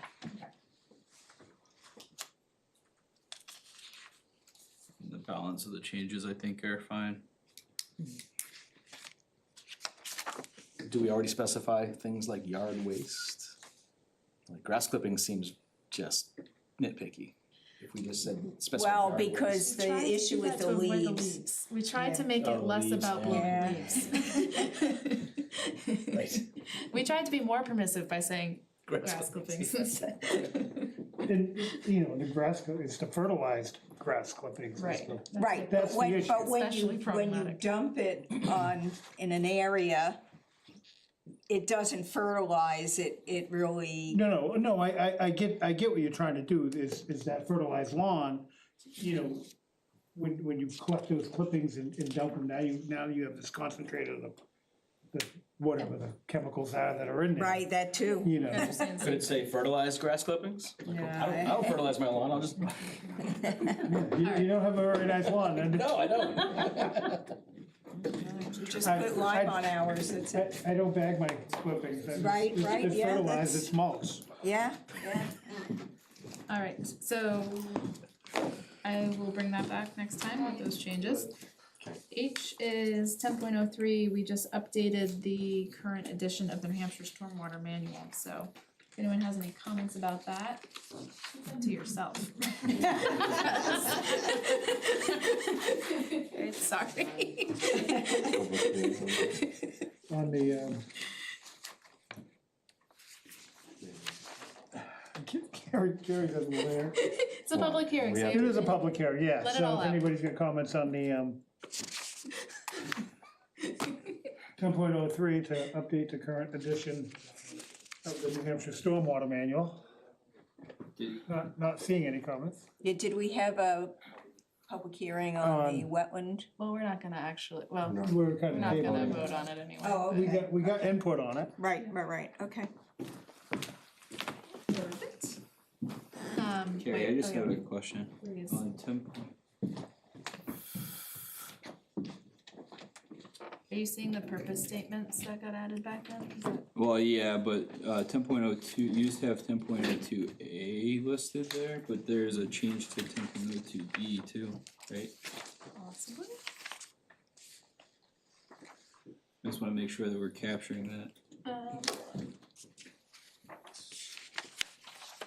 Establishment of the F district, we changed the language there, so.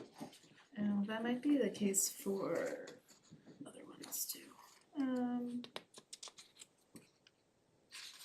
Okay, so those are all part of The purpose. Amendment A. Yeah, How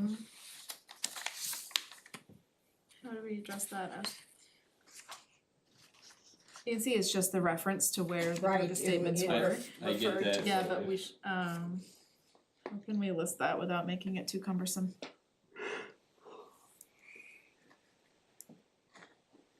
Removed. Updated reference to location of purpose statements. Oh, yeah, it's which removed reflected- to address the updated, yeah. So I'll add that to amendment A, Yeah, right? yeah. Which we already voted on. I mean, Yeah, no, I hear you though. So, I would just, add update reference to the statement.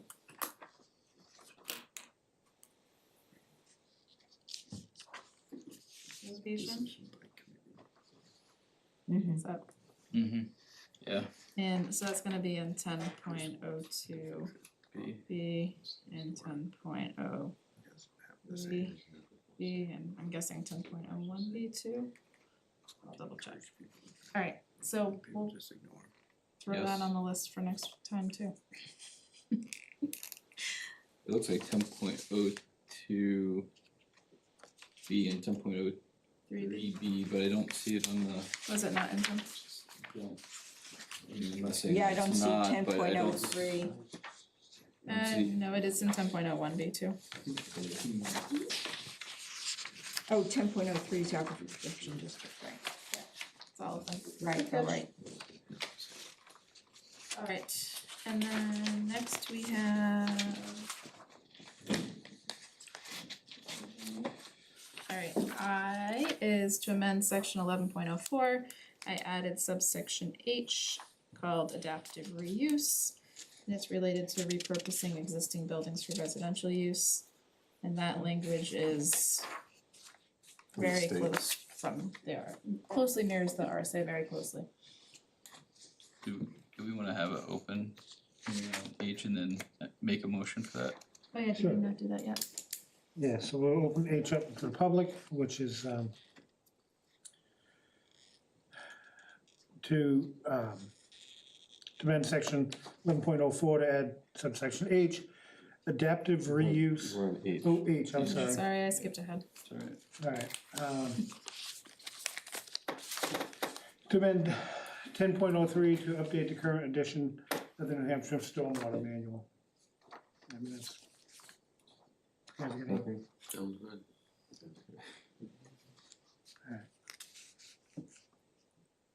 no, I. I'll make a motion to add to the ballot to amend section 10.03 to update the current edition of the New Hampshire Stormwater Manual. I'll second. Those in favor? Aye.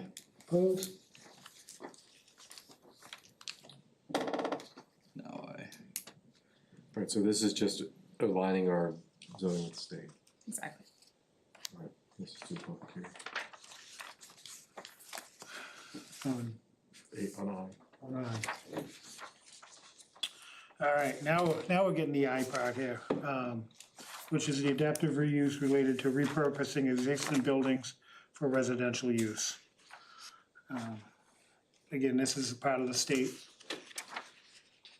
trying to help our housing shortage. Sounds good.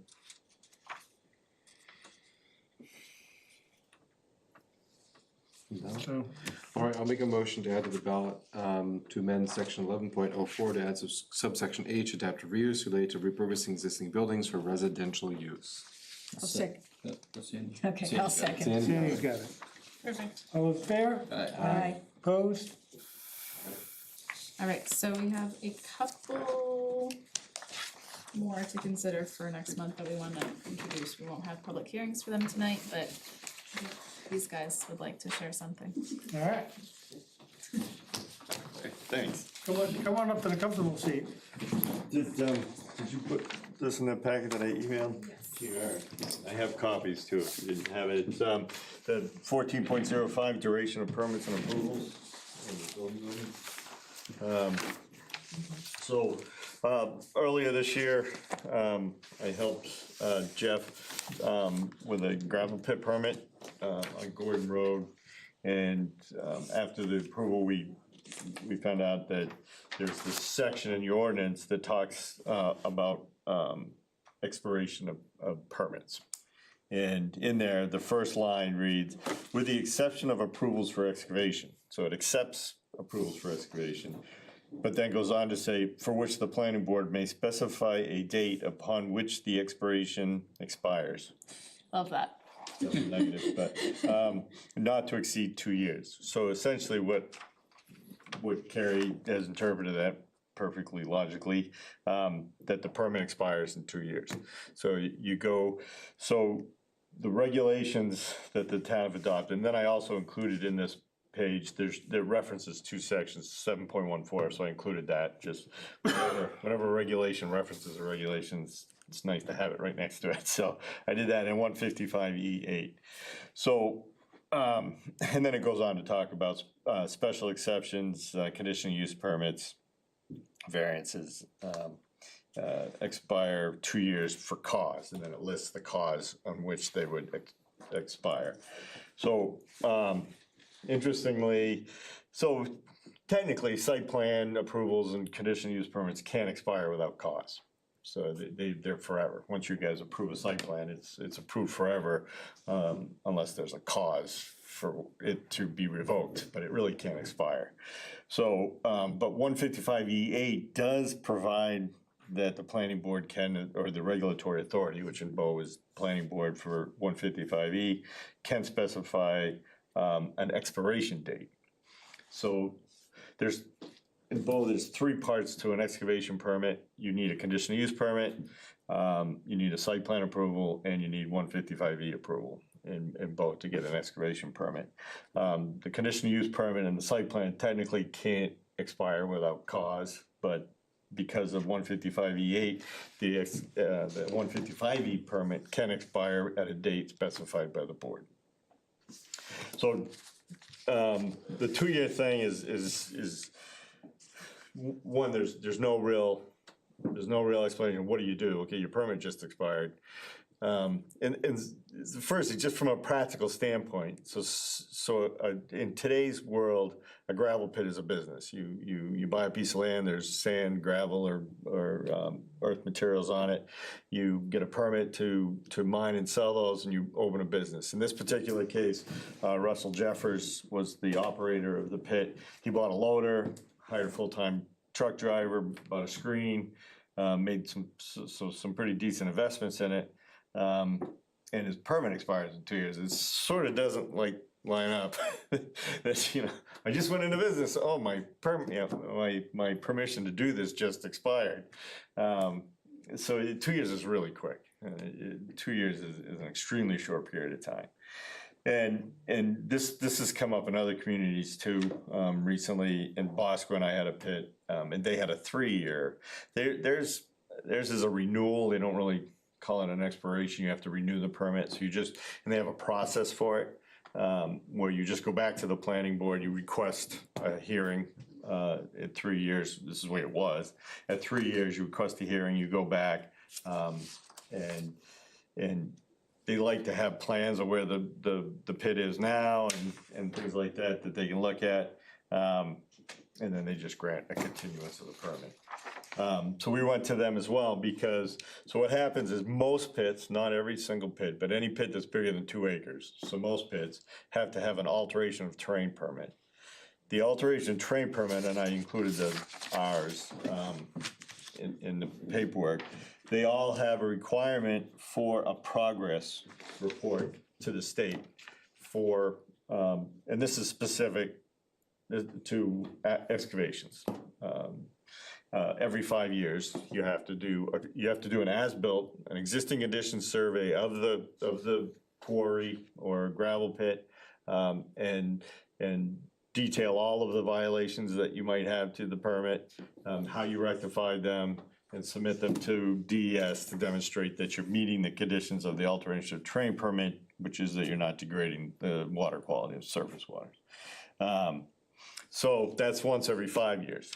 So what happens is with a 2 year or a 3 year, you're essentially doing it every year, or you get like a year off, and you're doing this every year.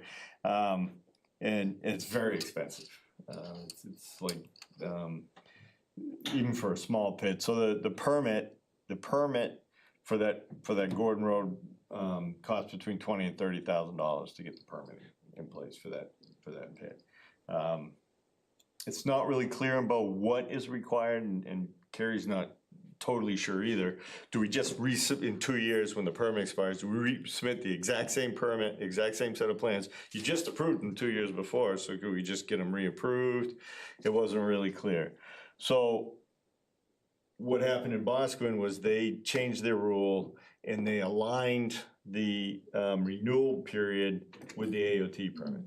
So that it was every 5 years, so that the operator only had to do this once and they could cover both the local and the state at the same time. And it was good for them because they really weren't getting a lot of good information. Like the people were just submitting the original permit 3 years later and said, I want to re-permit this, I'm 10% done and I want to keep going. But every 5 years, you have to do the full as-built and you have to detail any violations and it's a big deal. So you're just asking us to align our town timeline with the state timeline? Right, so I Let's propose. just cut to the chase after 10 minutes of this. Okay, so I just proposed some changing the wording on the last page, a potential amendment that you guys could consider. That section that would just align your expiration with the AOT permit, when an AOT permit was required, and if there wasn't an AOT permit, to set it to 5 years, so that it's the same as an AOT permit. I think the concept is good. As far as the proposed language, I think probably try to separate the excavation stuff from the others, cause it just becomes a confusing long sentence. And tonight, you're just getting the sentiment of the board, because we would have to have a public hearing. Exactly, so we would have a public hearing in January, but I wanted to hear if you guys are supportive. I think it makes sense, and we've talked about this before, we've had. Yeah, we had it, yeah. Let's see any reason why we wouldn't do it. Okay, so I think I'm gonna try to just separate the sentences so that it's clear what part of this refers to excavation and what part of it refers to special exceptions, variances, and CUPs. Okay, please split them apart that way. It was already, running it was before, now already it's really confusing and you added a whole other section and I was like, whoa. But the general concept, everyone feels good about? Yeah. Perfect, thank you. All right, I appreciate it. I just say that, you know, I believe every town should do whatever regulations that it thinks is best for itself. But as far as the building on Class 6 roads, just whatever you guys decide to do, be clear. Because a lot of young people are struggling to find affordable housing. They're struggling to have the dream of a home. And there's something, it's really confusing out there right now, because now we have the state legislature that says you can build a house on a Class 6 road. And we have towns that, essentially what you're saying is it's prohibited. Because you're saying you could do it with a variance. Well, if you need a variance, it's prohibited. So the town of Bow is saying that building a house on a Class 6 road is prohibited. If you think about a young couple that do not know land use law, and a salesperson who wants to sell their property says, hey, the legislature says you can build a house on a Class 6 road, I'll sell you the land really cheap, and these young people end up buying the lot, and then they find out it's prohibited. So you know, make sure that Carrie knows exactly what it is, so that when somebody can call and she can say it's prohibited. You need a variance, and variances are not easy to get. So that, because young people, they're really out there, and the risk of fraud for them is pretty high because they're desperate, so that's all I'd ask. Thanks. Thank you. All right. One more thing is the. Stealing maps. Like you're just stealing some maps from us.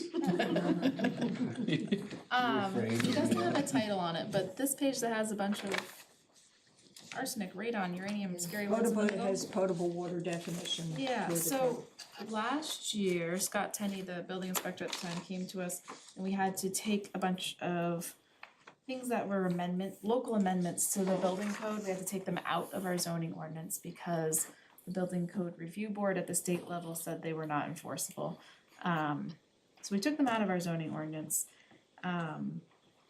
However, and he felt he could still enforce it under the regular building code without our local amendment.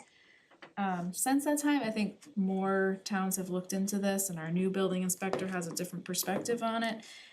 He would feel much better if we clearly added this to our ordinance, saying that you have to have potable water. There's a gap, so that the building code says you have to have potable water as defined by like the state essentially.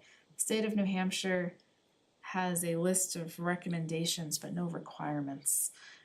So this would essentially say you have to test and you have to provide treatment to meet the state's recommendations. So we're making the state's recommendations requirements for new residential. So it's a state recommendation, not a requirement. No, For well, so private this, wells, the yes. state just has a list of recommendations that you should have good water Because when you they build don't, a because they private don't well. regulate private They wells. don't regulate the private So wells, And then so, we're proposing to regulate private wells. which is what we have been doing for years. We've had, yeah, for new lots, for new houses. So this is some proposed language from the building inspector, and it has been reviewed by the Drinking Water Protection, or members of the Drinking Water Protection Committee. So, if a new house is built, it'd be the responsibility of the owner to, prior to the issuance of certificate of occupancy, to get a test done, The test is required anyway. It's the and then treatment. and then to show And then you proof. have to actually fix it, yeah. And this is what practice has been for years. We're just not really able to enforce that right now. Basically, we've been telling them for years they have to do this, but if they actually challenged us, we wouldn't have a leg to stand on, is what you're saying? Previously, I think it They was said, okay. no, I want contaminated water, Last- I'm not gonna treat it. Last year, there was a change. I asked this question because we have friends who chose not to put in a system, and they purchase their drinking water. And Is they that- have it delivered every day. So, like, what happens in that scenario? So, like, they're taking showers and stuff with their Yeah. untreated water, but That's what I do with our town water. I don't drink it. But I guess what I'm getting at is how do you deal in a situation like that where the person says, well, we're not planning on drinking the well water anyway, so why am I gonna have to? This would force them to buy a system. They'd have to treat it. And there are certain things, I believe, someone else can correct me if I'm wrong, but there are certain things like radon, it is more problematic for the shower than drinking it. I agree. But this is what town practice has been for many years. I believe it was last year or the year before, the Building Code Review Board, there was a new law that said that they have to review all amendments, local amendments to state building code. And the way ours was not enforceable, so we had to get rid of it.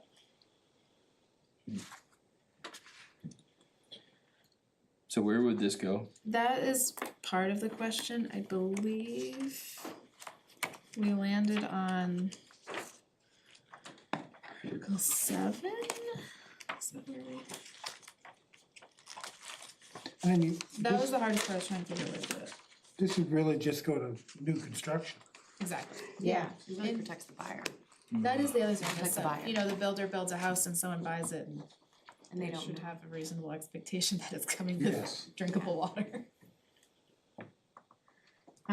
So I think we would put it in Article 7 unless someone has a better spot to put it. Some buyers, if they're buying new construction, they're gonna assume. New construction, right? Right, they're gonna assume that the water systems are in place that they need it. Yeah. So if we did, Of supplementary regulations and standards. what else would you? have? Previously, it was in Article 14 in the building inspector section, but Yeah, that's a good point. So is this applicable to just new construction, or would this apply if someone had to get a new well put in for there? it's just new residential dwelling or a change of use to residential dwelling if it was an office and you converted it to apartments. So it'd have to go into that section that's applicable to New construction. new construction and not, What do you mean by that section? my point is like if this is a standalone section, like how do you attach it to a new construction versus a new well? I mean, the language within it says, like, under C, prior to the issuance of a CO for any new residential dwelling.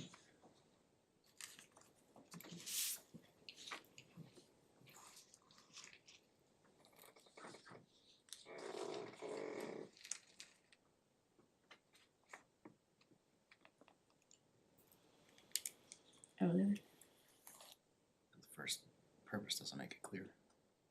Do you know what, I just realized I had changed somewhere else where it said single family to just say any new residential, and I would propose that we get rid of single family from the purpose again. Yeah, since we're putting in more places. Yeah, I more took it out from one multifamily. place, I didn't realize it was in there twice, so. Well, and I agree, like Ben just said it, but I said this, thinking the same thing, like the purpose doesn't make it clear that that's for, it just says in general welfare by ensuring that all new individual water supply systems for single family residency, it just says nothing Makes it sound like a about, new well. New water systems, so all water supply systems for new residences, the new is in the wrong place, right? For new construction. or new construction, or if that's what we're intending it. Cause right now, and that's why I was bringing this up, the way that I was reading this, with the exception to C, Yeah, was any new well. okay. If you look at just A and B, there's no indication that that's Just for new. just for new construction, that's any well, any drinking potable. For newly And we- constructed residences. Yeah, and that makes sense that you would read it that way. We would have no, I mean, you drill a well, the town doesn't even find out. We don't have any well records. We don't have anything to do with wells, so we wouldn't even know if you Put in a new put in a well. So we would have no way to regulate that. So the intent is for new construction before you can get your CO of a new house. So I think moving the word new, that's not new water supply systems, it's water supply systems for new residences. For newly constructed or Just add what do you want? Whatever. Because it could be a change of use, so Oh, leaving new it as new. residences, okay. And why is it only single family residence? I we did took cross out that single off. Oh, you family. did? Yeah, Okay. yeah, that I was a must have mistake. missed- Sorry, Yeah, they were talking about that, she mentioned. I must have missed that. Okay. So those are good changes. Thank you. So you can do minutes, and then I just wanna talk about the 2 January meetings and how we're gonna. What's coming. So there's 2 sets of minutes. November 6th and November 20th. I would make a motion to approve the minutes of November 6th, 2025. Second, but I have a minor edit. On line, 111, because I raised concerns about hunting and it's really in the, open space areas of, I don't know whether we wanna say, subdivision, residential subdivisions.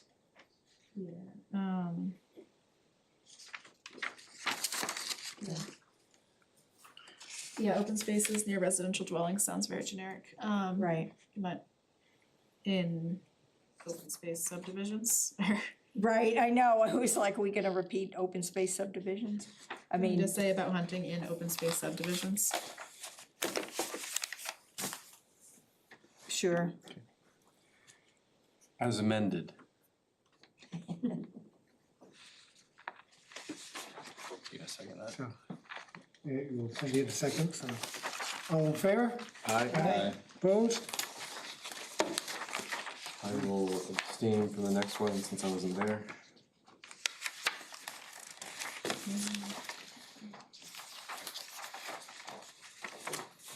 I just have,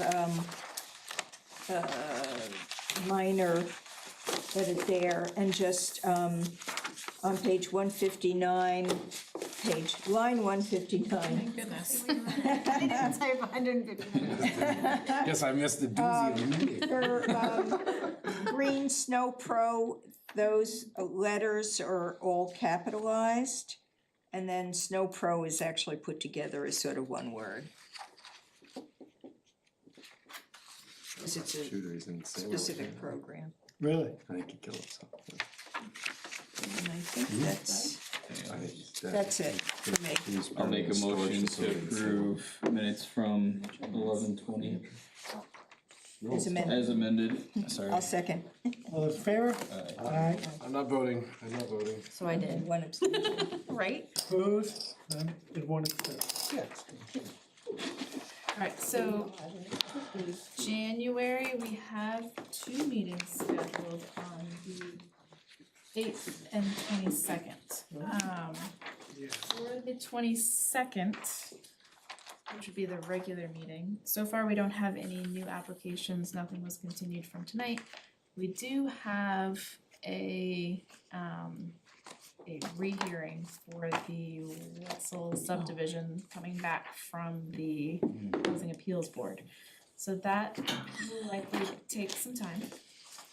It'll be good if that's the only thing on the agenda. Doesn't have to.